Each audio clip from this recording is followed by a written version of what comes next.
If you are a fan of softball, you are going to love the Fastpitch TV show. From softballjunk.com, we're bringing you more softball than anyone on the planet. Sit back and get ready. Here's the Fastpitch TV show.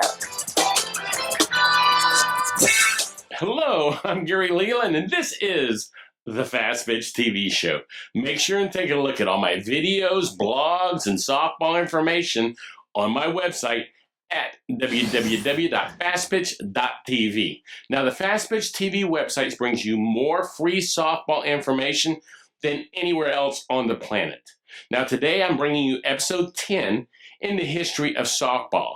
I've been working with Fastpitch softball legend Dr. Richardson and Allison Strange of PFX Athletics to film a series of interviews between Dot Richardson and other softball legends. You're really going to be amazed at some of the softball greats that are joining us on this series of shows. Now, in this episode, Dot Richardson interviews Hall of Fame legend Dianne Baker.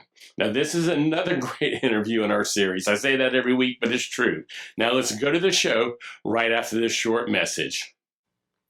Oops, sorry. I was reading this month's issue of the Fastpitch magazine. What? You're not familiar with the Fastpitch magazine? Watch this. You are going to love it.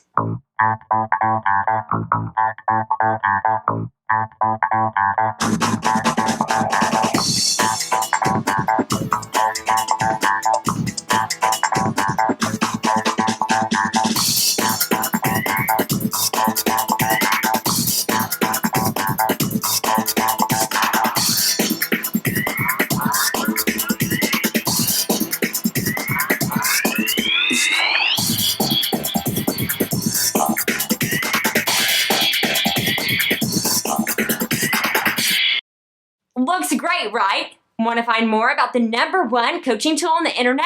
Go to fastpitchmagazine.com today. Hi, I'm Dr. Richardson, and you're joining a discussion that I'm having with the one and only Dianne Baker. And during these broadcasts, I know that you're thinking I'm saying the one and only quite a bit, but truly, these are legends in the game that know history. And Dianne Baker, I would love for you to continue this conversation in sharing the history of the game, and as you've mentioned, the history before the history. Well, there was a whole generation, Dot, that nobody talks about because most of these women are gone. They have worked themselves to death. They were in the 80s and, some even in the early 90s. Women that went behind closed doors, that fought, that the only way they could play with a major softball, and they would go out there and play a few games, and they would try to earn money. The Sue Gunners of the world, Sue became a famous basketball coach, but people don't know that she was a major softball player. She was the first generation. The Pathead Summits, they don't understand that. Connie Clausen was a leader. Sadie Allison that nobody's heard of. Joe Kuhn, that was a pioneer in softball, knew more about softball and how to coach softball than anybody. The Ray Bestis group, the Fort Worth Rangerettes that I had the privilege to play for, the Rebels, people that you probably have heard their names. What about the Portland team? There was a big Portland team. Are you aware of that history? I am not aware of that history because when I went to school, I went to Texas. Yeah. So the women leaders there were from Texas, and the people that helped were from Texas. The lady that Donna Lopiano, the legend, the lady before her that was the AD at Texas. Those women, you have no idea. Nobody has any idea how those women worked themselves to find a way to benefit women's athletics in general, but because they did that, they crossed it over to softball. And then we worried about AIAW. Everybody talks about AIAW like it was the thing. There was a whole generation of women and men that believed in what we did. We all started out playing baseball. I was a young pup compared to them, and I'm considered now in our association the old woman. But there was a whole generation that taught me. It gave me the opportunity because there was nowhere to play. And so I'd have to play with the guys. Of course, there was no respect for the women unless we had these gentlemen that had big pockets, that had big money, that would fly us all over the place, or get us uniforms. That we had no uniforms. We made our own uniforms. We slept in vans. These young people have no idea. Now, I'm not saying they don't respect what's happened, because they're very kind to the history. I'm just saying nobody's talking about that lost generation, because nobody really knows who they are. And that's why the PFX Athletics has put together these little, nuances in talking to individuals like yourself that know the history, because the only way we're going to learn the history right now is to go from those of you who have come before us. And when you're talking about AIAW, there's this summer side of things that we've talked about with women's majors. And that was that Portland team that won the first ASA national championships and really strong programs. And the California Lionettes with the Joan Joyces and all them, and the Breakettes that you've mentioned. But you mentioned AIAW in college. That is the Association of Intercollegiate Athletics for Women. And Texas was really in the forefront, I believe, in making all of that happen with the women that you're remembering. There was so much behind the scenes that, like you said, they fought, they believed, and they stayed true. And my career intersected that a little bit. When I was AIAW at Western Illinois my freshman year, and remember, they had just started giving scholarships out.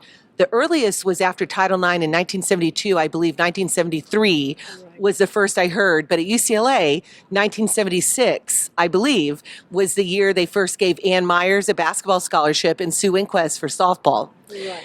But AIAW in 1982, 81-82 academic year, right, is a transition from AIAW, the Association of Intercollegiate Athletics for Women, when the NCAA got into the picture. That's correct. And I remember only some schools went NCAA and some didn't. Do you recall that time? Well, I played at TW, Texas Women's University, 71 to 79. Well, that's too long. Let's say 75 to 78. And did you win a championship there? Because I know Texas Women's The did. generation before me won that. And Kathy Aronson was there at that time? Kathy Aronson and that.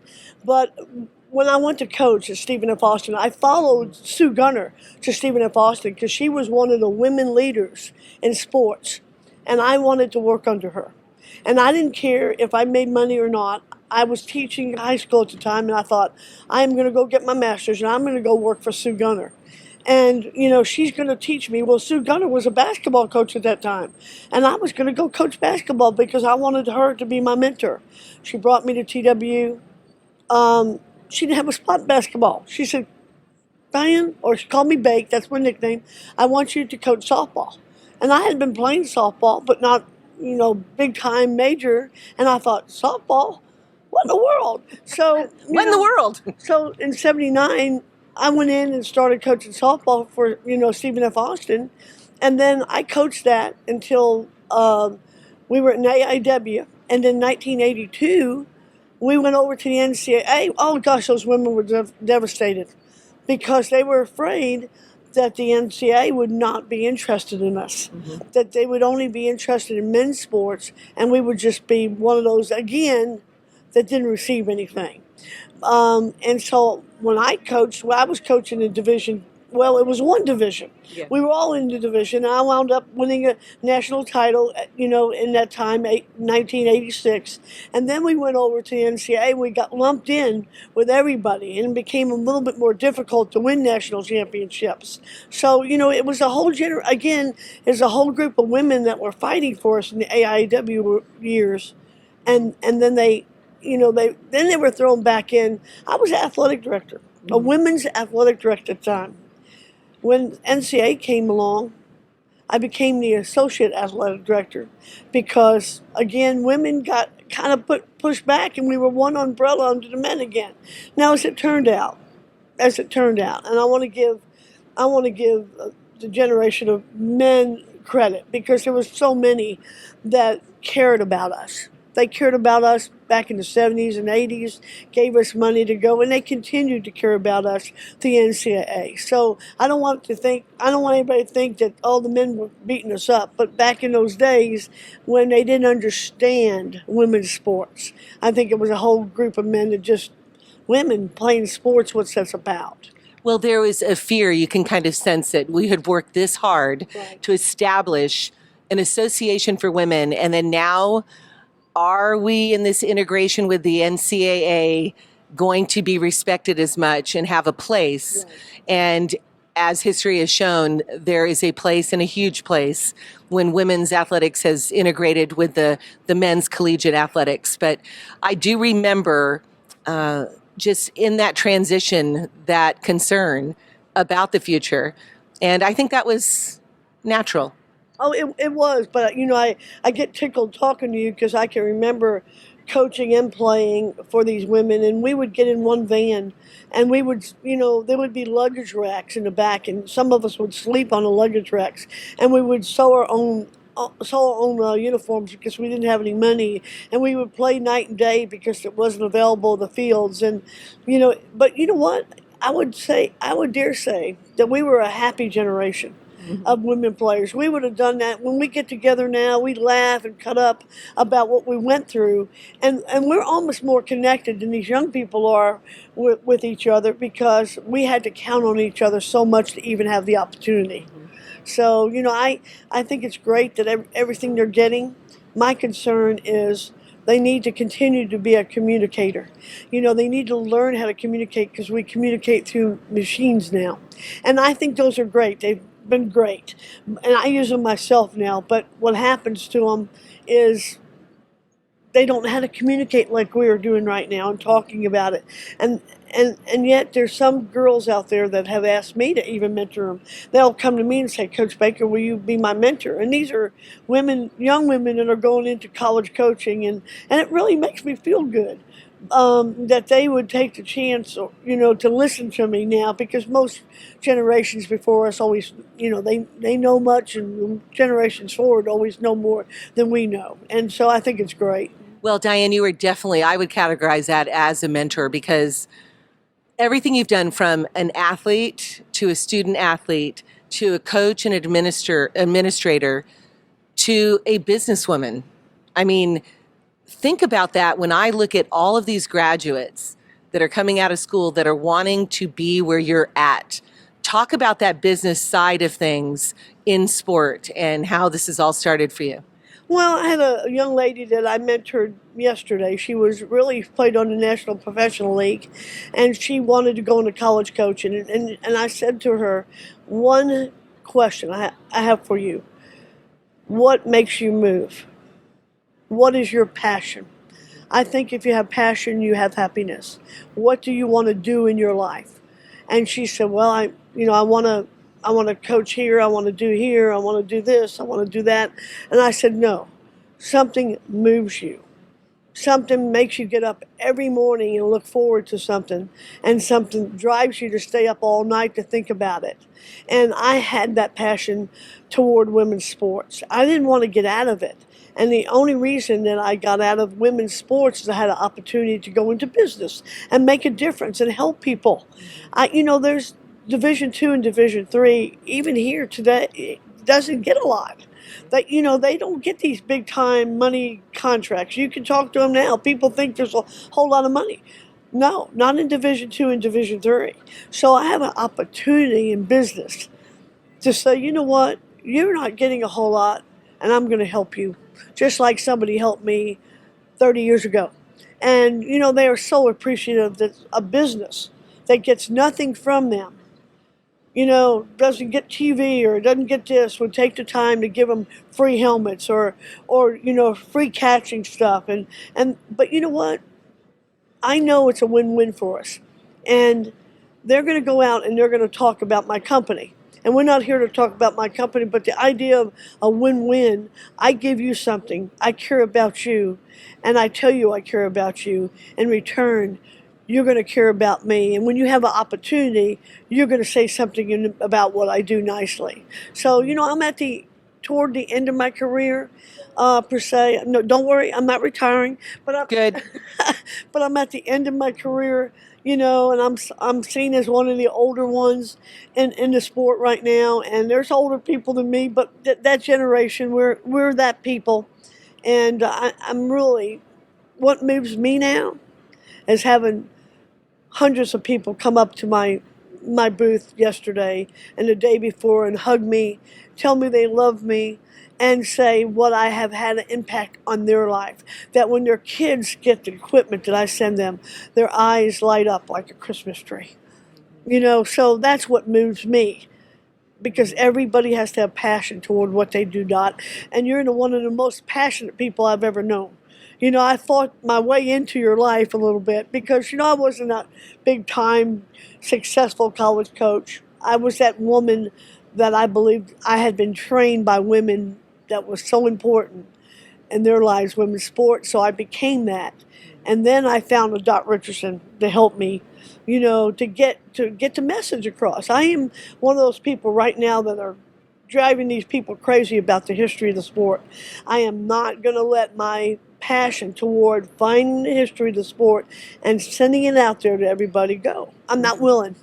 And, I'm that woman that they go, oh, here comes Dianne Baker, and she's not going to let it go until she has the history of the sport down and everybody knows what those women did for them. Amen. And when I look at Shut, it really is an example of where it's not about business, it's about relationships. And I think that signifies you. I've always remember from Texas Women's and even Stephen F. Austin, I remember some of my teammates actually went there, and the Little Rebels, they had gone, Right. and but you opened so many doors. And for all of those that are watching, especially those young, the young kids, you've talked about passion. Follow that passion, and there's so many opportunities in sport now that there weren't before. Now, in closing, for you love the history. What are some of these nuggets, if you would, or moments in history that you can reflect on that you do not want people to forget, even from your childhood up? Well, when you talk about history, I think you have to respect history. To enjoy the future, you have to respect and honor history. So I think it's really important for young people. And I don't want to talk about myself as much as I want to talk about the future of the young people. You have to be that person that's willing to listen and to surround yourself with excellence and not live your life in the middle. Stand for something. If you don't stand for something, you stand for nothing. It's one of my quotes that I've written in my books. You've got to still be that person that's willing to get up and say, you know what, I respectfully disagree with what you're saying, and I have to go forward with my passion to what I want to do.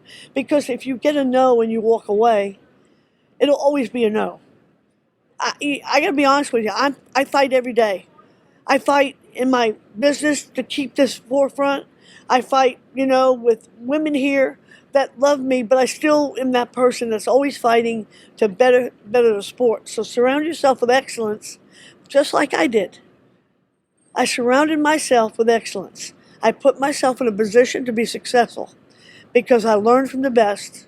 I continue to learn from the best, and they need to do that. So when you say one thing, Dot, you can't go there. There's been a generation of people that made a difference in my life. I came from a poor setting. I had nothing. People became my mentor, and my moms and my dads. And I've taken that, and all my life I've been trying to pay back and play it forward. And I got to tell you a small story that happened to me just the other day, and had nothing to do with softball. We have so many things going on in life right now in this world. And I was going somewhere, and I stopped at Starbucks to get a cup of coffee. And I got up there to pay, and the lady in the window said, she goes, the lady in front has paid for your coffee, and she wished you a Merry Christmas. And I looked at him and I said, then I want to pay for the car behind me. Because what I was trying to do was keep the chain going. And I think that those women taught me that, and that's what Dianne Baker's about. Dianne Baker, the legend. paying it forward. Welcome back. I hope you enjoyed today's show. Make sure to come back and watch part 11 of softball history. Please tell all your friends about the Fastpitch TV show and this series of softball history shows. Make sure and take a look at my website, www.fastpitch.tv, to keep up with all the future episodes of this show too. So until next time, this is your host, Gary Leland, saying goodbye and thanks for watching. Do you need a softball bat? Do you want to save $30? SoftballJunk.com is offering an additional $30 discount off the price of all non-sale softball bats on their website. That's right, $30. So the next time you buy a bat, go to SoftballJunk.com and enter the code FPTV30 during checkout, and wham! You just put a cool $30 in your pocket.